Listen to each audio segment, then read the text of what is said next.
ഒരുപാട് കഞ്ചാവും അതും ഇതൊക്കെ പിടിച്ച് ഈ അന്യ സംസ്ഥാന തൊഴിലാളികളാണ്. നിലവിൽ ഈ പ്രദേശമൊക്കെ ഒട്ടനവധി ആളുകൾ അന്യ സംസ്ഥാന തൊഴിലാളികളുണ്ട്. ഇവരെയാണ് ഇപ്പോൾ ടാർഗറ്റ് ചെയ്ത് വെച്ചത്. ചെറുക്കന്മാരൊക്കെ തിരിഞ്ഞ് കളിക്കുന്നത് കണ്ടാൽ തന്നെ നമുക്ക് ഏകദേശം അറിയാമല്ലോ. കഞ്ചാവും കള്ളൊന്നും അല്ല പോലത്തെ പ്രശ്നം, അതിലും കൂടുതൽ MDMA പോലത്തുള്ള പ്രശ്നങ്ങളാണ്. ഇത് എന്താണ് ഇവർ ചെയ്യുന്നത് പോലും നമുക്കറിയാത്ത ഒരവസ്ഥയിലേക്കാണ് ഇപ്പോൾ. നിങ്ങൾ ഈ സംഘടനയിൽ എത്ര പേരുണ്ട്? ഞങ്ങൾ 40 പേരോളം ഉണ്ട്.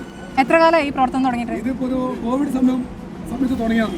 ഇപ്പോൾ നമ്മളെ വയനാട്ടിൽ അവിടെയൊക്കെ വന്നിട്ട് നല്ലോണം എല്ലാ സ്ഥലത്തും ചുരൽമല കംപ്ലീറ്റ് ഞങ്ങളുണ്ടായിരുന്നു. എല്ലാവരും കണ്ടിട്ടുണ്ടായിരുന്നു. ഒക്കെ സജീവമായിട്ട് പ്രവർത്തനം ഉണ്ടായിരുന്നു. ഞങ്ങളെ സന്നദ്ധസേന ഇങ്ങനെ കുറേ സന്നദ്ധസേന പ്രവർത്തകർ ഇവിടെ ഉണ്ട്. നാടിനെ കുറേ ഞങ്ങൾ ഇങ്ങനെ നോക്കുന്നുണ്ട്. ഈ നോമ്പ് കാലത്ത് ഇത്രയും ചൂടിൽ ഞങ്ങളെ കാത്തിങ്ങനെ നിൽക്കാന്ന് 100% ഇപ്പോൾ വെച്ചാൽ ഈ വിഷയത്തിലേക്ക് ഇറങ്ങിയതുണ്ട്. ഞങ്ങൾക്കൊരു ആത്മവിശ്വാസം. നിങ്ങളും ഞങ്ങളെ കൂടെ ഉണ്ടല്ലോ, നിങ്ങളുടെ കൂടെ ഞങ്ങളും ഉണ്ട്.